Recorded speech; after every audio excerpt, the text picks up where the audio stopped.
यहाँ पे आप लोगों को स्क्रीन शेयर हो रही है?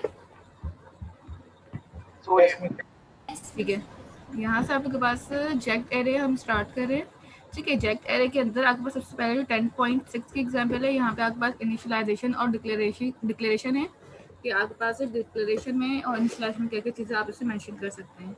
ठीक है, यहाँ पे आपके पास मल्टीपल वेज हैं। यहाँ पे आपके पास देख रहे होंगे कि आपके पास पहले 5 आ रहा है एरे के इंडेक्सेस में, और यहाँ पे आपके पास ब्लैंक है। ठीक है, इट मीन्स के आपके पास नंबर ऑफ रॉज यहाँ पे फिक्स हो गई हैं और कॉलम्स जो हैं आपके यहाँ पे एम्प्टी हो रहे हैं।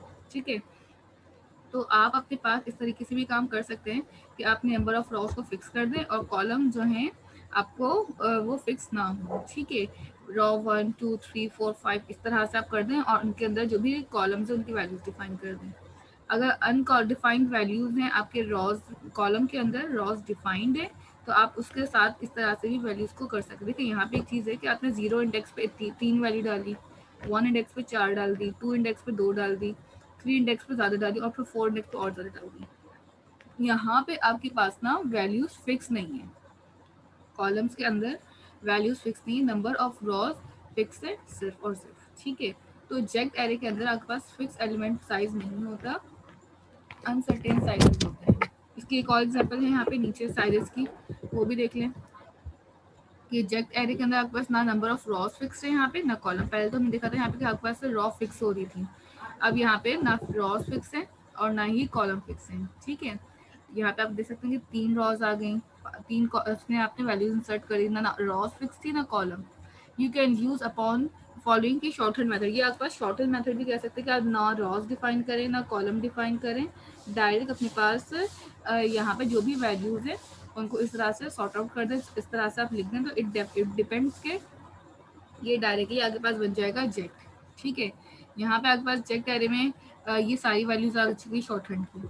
ये एग्जाम्पल, ये सारे ना डिक्लेरेशन मेथड्स हैं आपके पास यहाँ पे। ठीक है, यहाँ पे आप एक चीज़ को फॉलो कर रहे होंगे कि हर जगह न्यू का कीवर्ड लग रहा है। ठीक है, आप न्यू का कीवर्ड ओमिट नहीं कर सकते, यहाँ पे भी आप देखें, यहाँ पे भी देखें, क्योंकि आपके पास यहाँ पे फिक्स साइज नहीं है, memory allocate at a time नहीं हो रही होगी रन टाइम पे, जितनी वैल्यूज आप डिफाइन कर रहे होंगे उसी हिसाब से फिर मेमोरीज आप एलोकेट करवा रहे होंगे। ठीक है, तो यहाँ पे डिफॉल्ट कोई वैल्यू सेट नहीं थी, इस वजह से हमें यहाँ पे हर जगह न्यू का कीवर्ड यूज करके अपनी मेमोरी को फिक्स करना पड़ रहा है।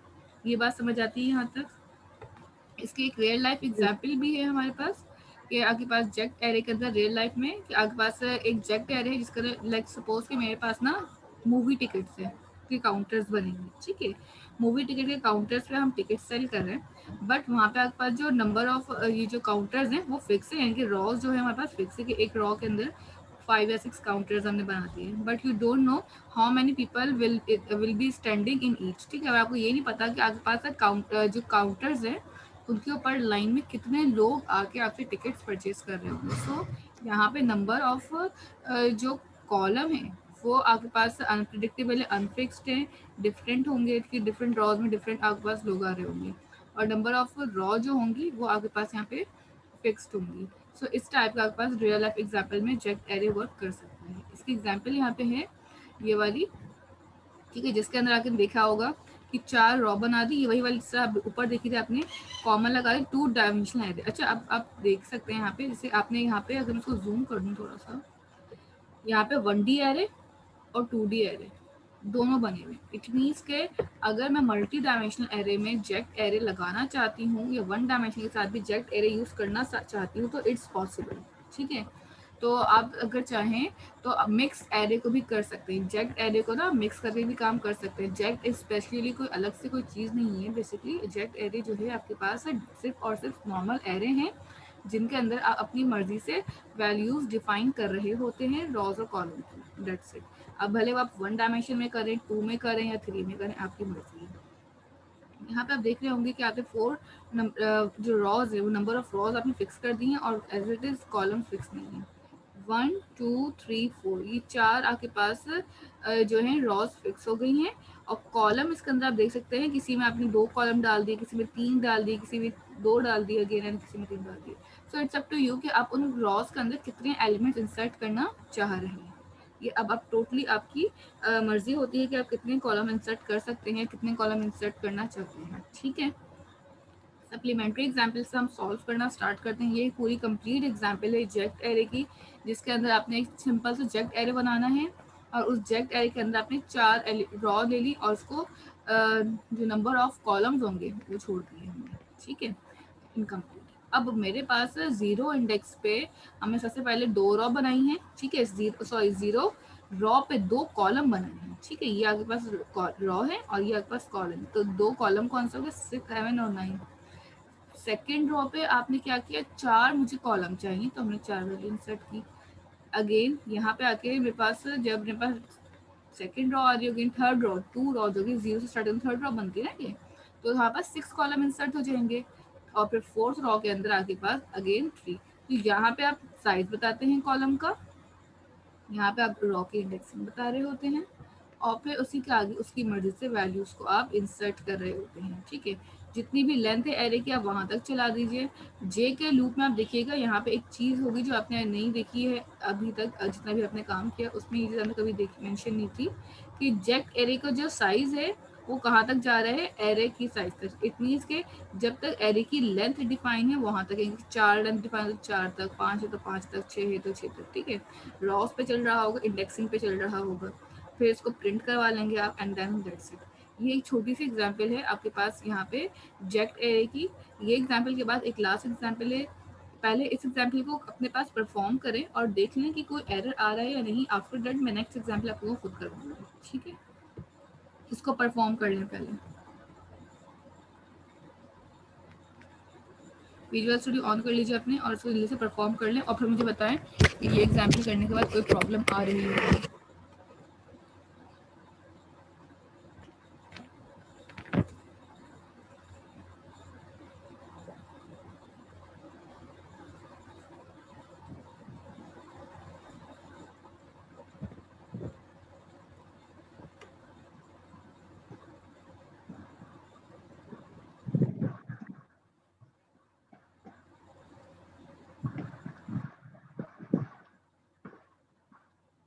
किसी को कुछ पूछना है तो वो पूछ भी सकते हैं। ये एरर आ तो अपनी स्क्रीन शेयर कर दीजिए।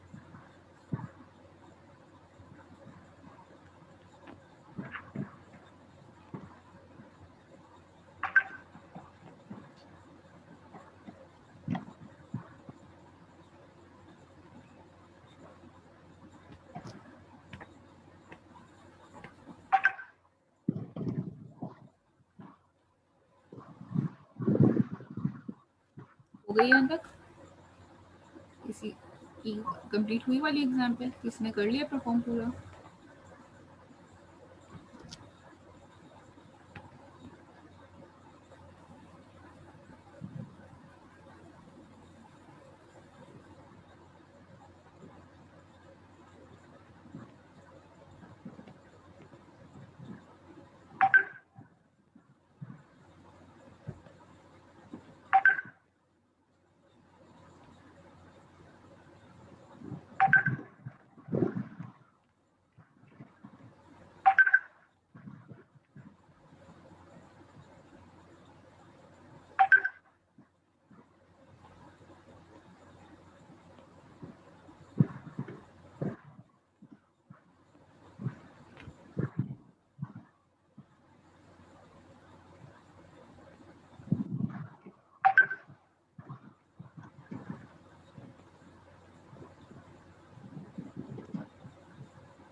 उमर हो गया आपका? हो गया है। नेक्स्ट जो हमने न्यू एंड टू लगाया है या फिर फोर, मतलब नीचे फोर भी लगाया, ये लगाना जरूरी है? कौन सा ये? जी जी, ये टू देखें फोर बिल्कुल, मतलब। देखें इससे ये डिफाइन हो रहा है कि आपके पास नंबर ऑफ कॉलम्स कितने इंसर्ट हो रहे हैं फर्स्ट रॉ के अंदर। यहाँ पे 6 लिखा तो इट मीन्स कि मुझे 6 कॉलम इंसर्ट करने हैं अपने सेकेंड रो के अंदर। ये फ़ायदा है सिर्फ इससे। अगर आपके पास ये डिफाइन नहीं होंगे तो फिर डेफिनेटली फिर आपको दूसरा तरीका जो उसके बाद है उसमें से करना पड़ेगा, या आप दोनों को एम्प्टी रख के काम करना चाहते हो उससे भी कर सकते हो, लेकिन ये डिफाइन कर देता है, फिक्स कर देता है कि इतने ही इंडेक्स इंसर्ट होंगे, इससे ज़्यादा नहीं हो सकते।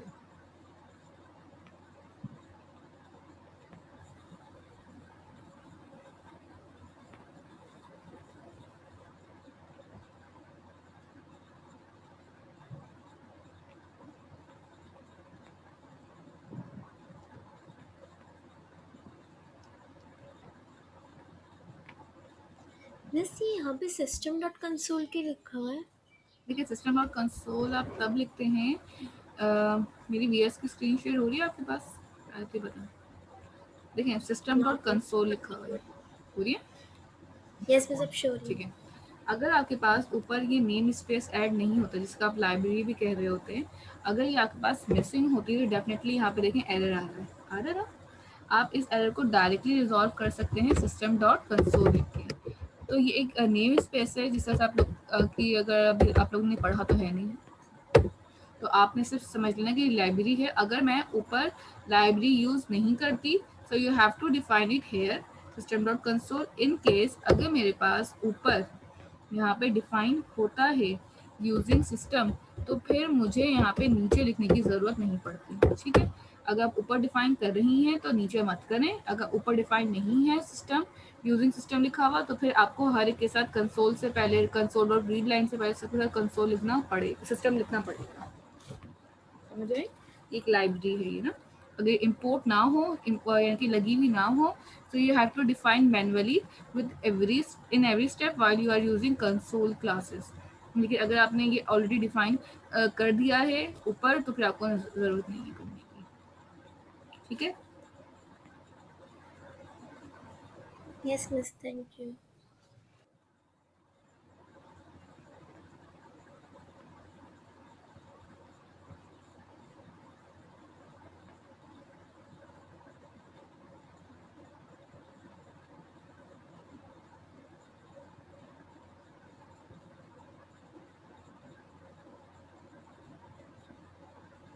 नेक्स्ट चलते हैं एग्जाम्पल पे। देखिए अब इस एग्जाम्पल पे आपके पास यहाँ पे क्या हो रहा है, एग्जाम्पल नंबर 10 बस पॉइंट। आउटपुट में एक चीज समझ में नहीं आ रहा है। हाँ, 6 सेकंड दो इंडेक्स प्रिंट हो रहे हैं, उसके बाद बीच में गैप आ रहा है। स्लैश टी लगा हुआ है यहाँ पे, ये जी। वाला स्लैश टी जो होता है वो टैब के लिए होता है ना। बस अगर वो मुझे नेक्स्ट लाइन हाँ, में गैप दे रहा है। अपनी स्क्रीन शेयर करूँ, मुझे दिखाएं कैसा आउटपुट आ रहा है आपका।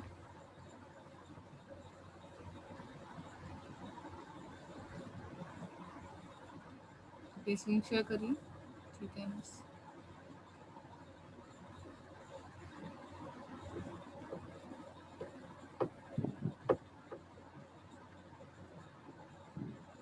आप स्लैश टी हटा दें। बस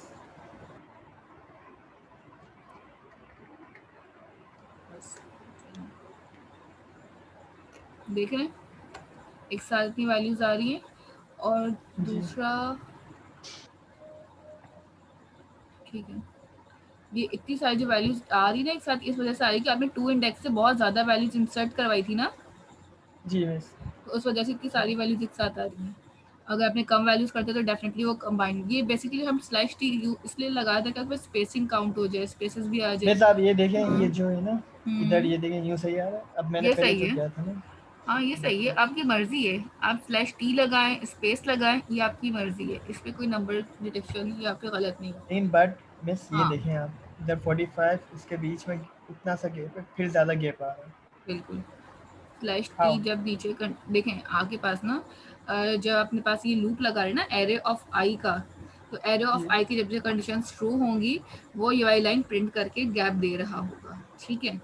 फिर वो ऊपर जा रहा है, फिर उसको कंडीशन ट्रू मिल रही तो ये लाइन दे रहा है प्रिंट करके। इन केस अगर आप ये वाली लाइन पे आ जाएं, एलिमेंट ऑफ दिस, तो दो अगर एलिमेंट होंगे तो दो ही लाइन प्रिंट होगी।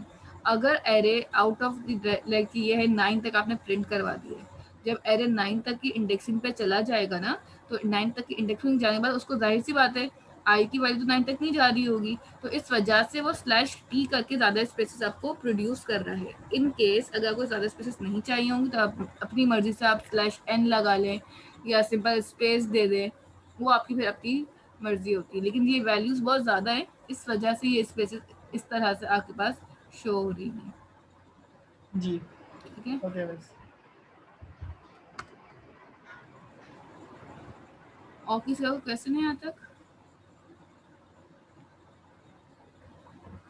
नेक्स्ट, ठीक है, नेक्स्ट एग्जांपल आपके पास यहाँ पर आ जाती है स्ट्रिंग की। एक एरे, देखिए अभी तक आपने इंटीजर एरेज लिए थे ना जेक के अंदर, तो जेक एरे में अब एक हमारे पास एग्जांपल आ जाती है इंटीजर की, ताकि अगर इंटीजर के बाद अगर हम चाहते हैं स्ट्रिंग के अंदर भी कोई एग्जांपल्स परफॉर्म करना, तो यहाँ पर हमारे पास एग्जांपल है जिसके अंदर आप देख सकते हैं कि हमारे पास नंबर ऑफ ड्रॉज जो हैं वो 4 है एंड कॉलम डेफिनेटली मैंने यहाँ पे डिफाइन नहीं किया। आप उमर पूछ रहे थे ना मुझसे कि ये हम 2 4 ना लिखें, तो यस यू कैन सी कि आप यहाँ पे ना लिखें, डायरेक्टली डिफाइन कर दें। बट डायरेक्टली डिफाइन करें तो कर्ली ब्रेसेस ऑन करें और इसी के अंदर अपने पास जो भी वैल्यूज़ आपकी आ रही हैं आप उनको मेंशन करें।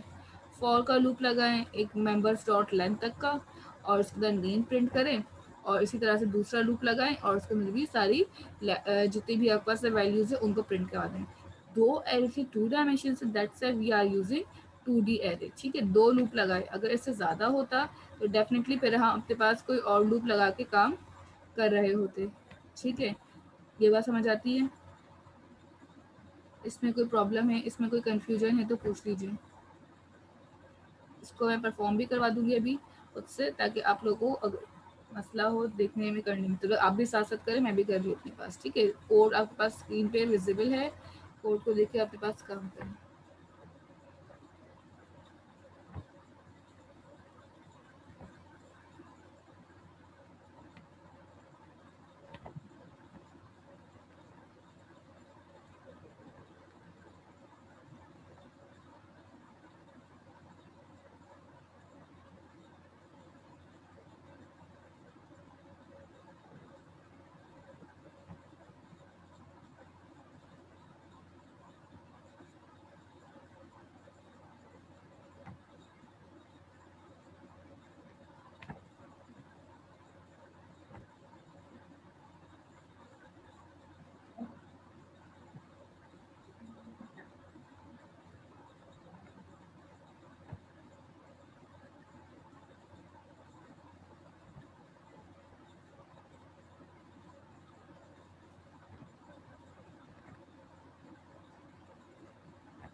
मेरी स्क्रीन विजिबल हो रही है आप लोगों को? ये देखें, नेम लिस्ट आर वन, 1 पे क्या आ गया आपके पास 2 वैल्यू, 2 पे कितनी आ रही हैं 3, 4 पे कितनी आ रही हैं 4 और लास्ट वाली पे कितनी आ रही हैं 4। ठीक है, ये मैंने अपने पास यहाँ पे कुछ अब एरे के अंदर नेम को इंसर्ट किया है। स्ट्रिंग टाइप का जो एरे आपके पास बना हुआ है, स्ट्रिंग टाइप के एरे के अंदर अपनी मर्जी से, देखिए पहले वाले एग्जाम्पल में जो आपने की थी ना उसके अंदर आपके पास नंबर ऑफ कॉलम आप डिफाइन कर रहे थे, फिक्स कर रहे थे यहाँ पे।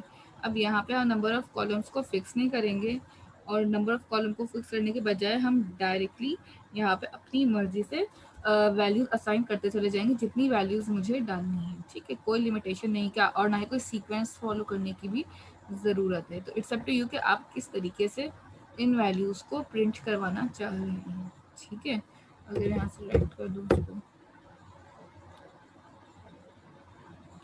ठीक है, नेम लिस्ट आर 1 पे अली असद है, 2 पे ये हैं, 3 पे ये हैं और 4 पे ये हैं। देख रहे होंगे स्पेसेस ज़्यादा आ रही होंगी, डेफिनेटली इसी वजह से आ रही है कि आपने यहाँ पे एक तो स्लैश टी भी दिया, मैंने स्पेसेस थोड़ी ज़्यादा दिया। ठीक है, अब आप देख लें दोबारा से आउटपुट इसका। तो इन शॉर्ट करना क्या है आपको, देखें टैब अपना ना उतना ही चलता है जितना आप टैब दे रहे होते हैं, बट जो नाम बड़े होते हैं डेफिनेटली फिर वो नाम स्पेसेस को भी अपने साथ एलोकेट करके कम कर देती हैं। 8 टैब तो डेफिनेटली देना ही देना है, जैसे आप देख होंगे यहाँ पे स्पेसेस, यहाँ की स्पेसेस। ठीक है, तो आपके पास इस तरह से सारा जितना भी एरे के अंदर जेक्ट है, जेक्ट भी चल सकता है, और ये वाला एरे है ये भी अपने पास आप काम ला सकते हैं। जो भी एरे होगा उसके नंबर ऑफ रॉस, कॉलम्स और सब फिक्स करके इसके अंदर आपकी मर्जी से वैल्यूज असाइन कर देंगे। इसको भी परफॉर्म करें जल्दी से।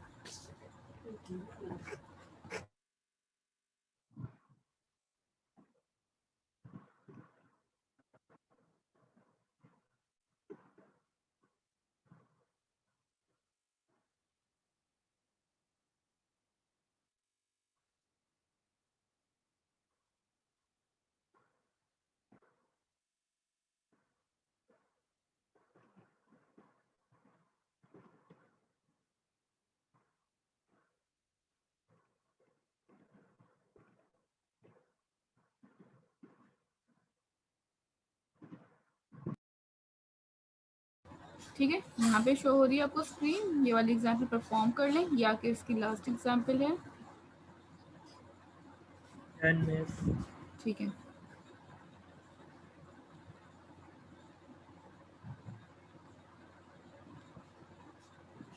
हो गई मिस। सही है। यहाँ पे इसके बाद इस मैनुअल का टास्क है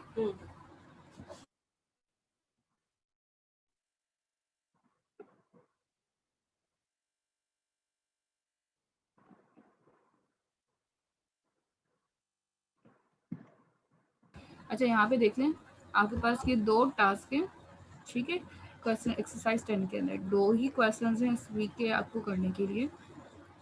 पहला क्वेश्चन आपके पास है, आपको एक 2 डायमेंशन एरे बनाना है और 2 डायमेंशन एरे के अंदर आपने काम करना है। ठीक है, मल्टीप्लाई करना है, देखें यहाँ पे आपके पास मल्टीप्लिकेशन ऑफ 1 चल रहा है, 1 को आप 1 से मल्टीप्लाई करेंगे तो सीक्वेंस ऐसी रहती है।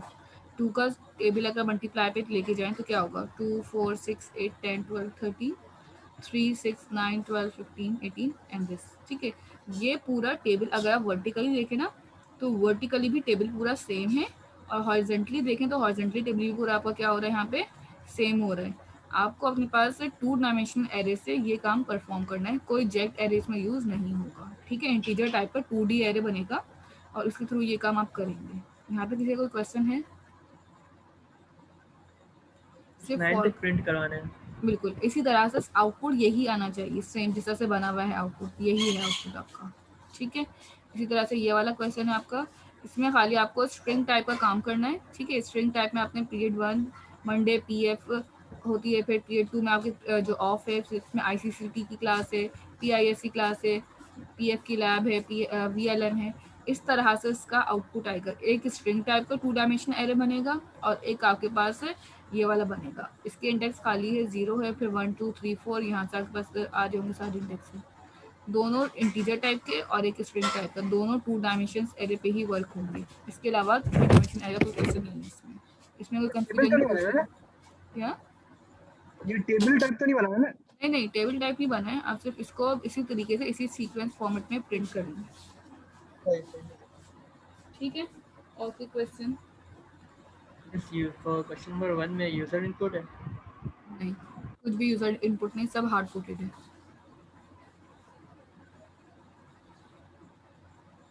क्लियर है?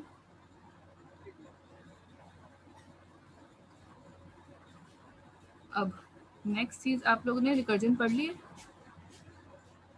नहीं मिस। ओवरव्यू हुआ है। और फाइलिंग फाइल पढ़ ली थी, ये बेसिक फाइल पढ़ ली। ओवरव्यू हुआ था, रिकर्जन अभी पढ़ेंगे। आप अभी रिकर्जन पढ़ रहे हैं। ठीक है, बताइए रिकर्जन क्या होता है? What is recursion? ओवरव्यू तो हुआ है ना, बताएं। नहीं हुआ मिस, फाइल का हुआ है। रिकर्जन का नहीं हुआ है? नहीं हुआ मिस। अच्छा, लास्ट क्लास आपकी पीएफ की लास्ट क्लास कब है? सर मैम की आपकी लास्ट क्लास कब है? इसी वीक अगले है ना? हफ्ते, जी जी ट्यूसडे को है कमिंग वीक क्लास का। कमिंग वीक अब क्लास लैब होगी, ठीक है। जी जी देखें आपके पास रिकर्जन का मकसद क्या है, आपने अपने ही फंक्शन को, a function call itself is called recursion, ठीक है। क्या कहलाता है, a function call itself is called recursion. It means that कि मैं अपने ही फंक्शन को अगर बार बार कॉल कर रही हूँ तो इसका मकसद क्या है कि मैं रिकर्जन कर रही हूँ। Recursion is just like a replacement of loop. आपको अगर रिकर्जन अप्लाई करनी है तो आप वहाँ पे लूप यूज नहीं कर रहे होते, लूप के बगैर काम हो जाता है रिकर्जन में, ठीक है। तो अगर आपने लूप लगाने हैं तो you don't need to use recursion. If you are not using loop then you have to go with recursion, ठीक है। ये होता है रिकर्जन। ये हाँ तो कुछ समझ प्रॉब्लम्स में है, कुछ समझ ना आ रहा हो देख लें। यहाँ पे भी डेफिनेशंस की वी कॉल, शेयरिंग हो रही है मैनुअल की, यस यहाँ मैम। यहाँ पे आपके पास है recursion. We call an object recursive if it contains itself और if it is self define, ठीक है। अगर आपके पास वो सेल्फ डिफाइन है और सेल्फ कंटेन कर रहा है अपने आप को तो फिर वो रिकर्सिव है। Recursion is a programming technique in which a method make a call to itself to solve a particular problem. Such methods are called recursive. ऐसी टेक्निक जिससे मेथड अपने आप को खुद कॉल कर रहा हो वो रिकर्सिव टेक्निक कहलाती है। कोड को शॉर्ट करने के लिए, कोड को रीडेबल फॉर्मेट में बनाने के लिए भी हम कंसिडर कर रहे होते हैं रिकर्जन को। फॉर एग्जांपल मेरे पास एक मेथड है यहाँ पे नम प्रिंट के नाम से, जिसके अंदर मैंने क्या वैल्यू पास की हुई है आई, ठीक है। एक पैरामीटर बनाया हुआ है। अगर आई की वैल्यू लेस देन होती है 10, देखिए इसके आउटपुट में ना जनरेट क्या होगा 0 to 10 नंबर। कैसे, आई की वैल्यू क्या है लेस देन 10 है तो आई को प्रिंट कर दो। और print num, what is my print num, यहाँ पे प्रिंट नम क्या चीज है, प्रिंट नम क्या चीज है मेरे पास यहाँ पे मेथड। गुड। यहाँ पे आपके पास प्रिंट नम क्या है मेथड है। आप उसी मेथड को बार बार यहाँ पे कॉल कर रहे हैं, प्रिंट नम को ही बार बार यूज कर रहे हैं, ठीक है। तो प्रिंट नम को आपने दोबारा इसी में कॉल किया और उसी में ही एक नंबर का इंक्रीमेंट करा लिया तो ऑटोमेटिकली यहाँ पे मेरे पास फॉर लूप वाला जो काम था वो ऑटोमेटिकली यहाँ पे परफॉर्म हो रहा है with the help of if condition and ये जो मेथड की कॉलिंग है इसके साथ। सो आप इस टाइप का काम भी अपने पास परफॉर्म कर सकते हैं कि अगर आपको करना हो कि डायरेक्टली फंक्शन कॉल हो जाए, लूप की नीड ना पड़े, लूप ना लगाना पड़े, तो फिर उस टाइप की चीज़ों में हम अपने पास यहाँ पे रिकर्जन अप्लाई करते हैं। यहाँ तक कोई क्वेश्चन है, ये समझ में आ रहा है क्या हो रहा है इसके अंदर। ऊपर जगह सिर्फ मैंने मेन का मेथड में मेथड कॉल किया हुआ है प्रिंट वाला, ये समझ में आ रहा है कि क्या हो रहा है इसमें, किस तरीके से हो रहा है। हमने मेन कॉल कर दिया उसे। बस बिल्कुल। और उसमें आपने जो भी इंक्रीमेंट डिक्रीमेंट करनी है वो मेथड के अंदर ही कर लें, आप अलग से करने की अब आपको ज़रूरत नहीं पड़ेगी।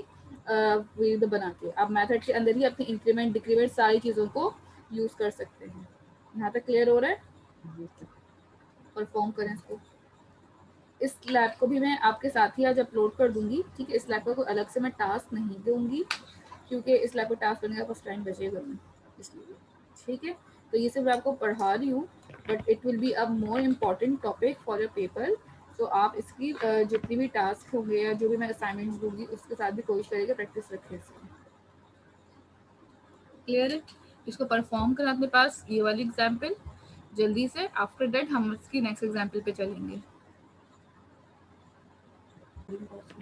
अब आपने इसी तरह का यहाँ पे भी एक क्वेश्चन करना है जिसके अंदर अब आप क्या करेंगे, एक मेथड बनाएंगे प्रिंट टेबल का और इसके अंदर आपने 3 पैरामीटर लेने हैं। कौन सा टेबल बनाना है, कहाँ से स्टार्ट करना है प्रिंट करना और कहाँ से उसकी एंडिंग रेंज है, तीनों चीज़ें लेंगे। तो आपने क्या करना है, इफ अगर मेरे पास स्टार्टिंग रेंज जो हो वो लेस देन इक्वल टू किसकी हो जाए एंडिंग रेंज की। ऐसा ना हो कि मैं टेबल की स्टार्टिंग रेंज 9 से कर दूँ और उसको 1 तक प्रिंट करवा दूँ, रिवर्स ऑर्डर में हम प्रिंटिंग नहीं कर सकते। तो स्टार्टिंग रेंज और लेस देन हो एंडिंग रेंज के, तो आप क्या करें टेबल मल्टीप्लाई बाय स्टार्ट। मतलब लेट सपोज के यूजर ने यहाँ पे आपके पास इंसर्ट कर दिया है 2 टेबल की जगह पे, ठीक है। ये 2 मैंने इंसर्ट कर दिया। स्टार्ट कहाँ से करना है 1 से प्रिंट करना और एंड कहाँ पे करना है 10। ये मेरे पास एक इनपुट वैल्यूज आ रही होंगी मेन से, ठीक है। कुछ भी लिखूंगा, ठीक है, इस तरह से कुछ होगा। नीचे आके मल्टीप्लाई करेंगे और एज इट इज प्रिंट करवाएंगे। फॉर के लूप में जो आई प्लस प्लस वाला काम हो जाता है, देखिए देखें 2 तो एज इट इज रहेगा। आई की वैल्यू ये जो हम बढ़ाते हैं ना फॉर लूप के 1 2 3 4 करके, जो स्टार्ट की वैल्यू है वो बढ़ेगी तो आगे प्लस होंगे। तो मैंने यहाँ पे क्या कर दिया इसको स्टार्ट +1 कि जब जब नीचे आके वो कॉल होगा तो उसमें एक एक नंबर आपस में इंक्रीमेंट होके प्लस होता जाएगा। ये बात समझ आ रही है? और ऊपर आके खाली कॉलिंग की है। उमर हो गया। और ये अनस, मुजम्मिल, कर रहे हैं। ये करें। अगर कोई क्वेश्चन में मसला आ रहा है तो मुझे बताइए। मतलब इसको यूज कब, मतलब कौन सा वाला बेटर रहेगा, हम लोग जो पहले यूज करते थे या फिर रिकर्जन की जगह अगर टेबल प्रिंट करवाना है तो? देखिए, आपको रिकर्जन तब यूज़ करना है, दो तरीके ऑप्शन है। या तो क्वेश्चन में मेंशन हो आपके तब यूज़ करें, या आपको कोड शॉर्ट करना है, कोड मिनिमाइज करना है, तब आप रिकर्जन यूज़ करें। रिकर्जन से आपका कोड बहुत मिनिमाइज होता है और फास्ट एग्जीक्यूशन पे चला जाता है, तो आप चाहें तो उसको भी यूज़ कर सकते हैं और ज़्यादा अच्छा रिकर्जन से बजाता है। फैक्टोरियल मोस्ट इम्पॉर्टेंट, ठीक है। फैक्टोरियल में क्या है आपके पास बेसिकली कि जब भी आपने पास कोई भी प्रोग्राम बना रहे होते हैं फैक्टोरियल का, तो क्या लॉजिक होती है, उल्टा चलाना स्टार्ट करते हैं 5 मल्टीप्लाई बाय 5 की। लेट्स सपोज में फैक्टोरियल निकाल लें, तो आप 5 का फैक्टोरियल निकालने के लिए क्या करते हैं, सबसे पहले आप 5 को मल्टीप्लाई करते हैं 4, 3, 2 एंड 1, तो आपके पास जाके एक फैक्टोरियल निकल के आता है इक्वल टू 120। इस तरह से निकाल देते हैं हम फैक्टोरियल। लेट्स सपोज मेरे मेथड है इंटीजर टाइप का, एक पैरामीटर आ रहा है बीन से, अगर नम यानी कि यूजर ने 1 ही पास कर दी तो 1 का फैक्टोरियल क्या होगा, हमेशा 1 ही होगा, तो रिटर्न में क्या आ जाएगा, 1 ही प्रिंट होगा। बट अगर 1 नहीं है, कोई और वैल्यू है, लेट सपोज 5 है, तो क्या होगा, 5 मल्टीप्लाई होगा किससे, n-1 से। n क्या है अभी, 5 - 1 कितना हो जाएगा, 5 4 जा 20। अगेन अब वैल्यू क्या होगी, 120 मल्टीप्लाई बाय 4 - 1 हो जाएगा, ठीक है। अब क्या होगा कि n-1 चल रहा है ना, अब क्या होगा, 120 मल्टीप्लाई 4 जा 120 हो गया। अब यहाँ पे क्या होगा, इक्वल, सॉरी एक मिनट, यहाँ पे ना 3 होना चाहिए, 5 4 20। सॉरी 3 होगा ना यहाँ पे। अब 3 - 1 इज इक्वल टू क्या होगा, तो मिस्टेक कर दी, मिस्टेक है ये, अब सही है।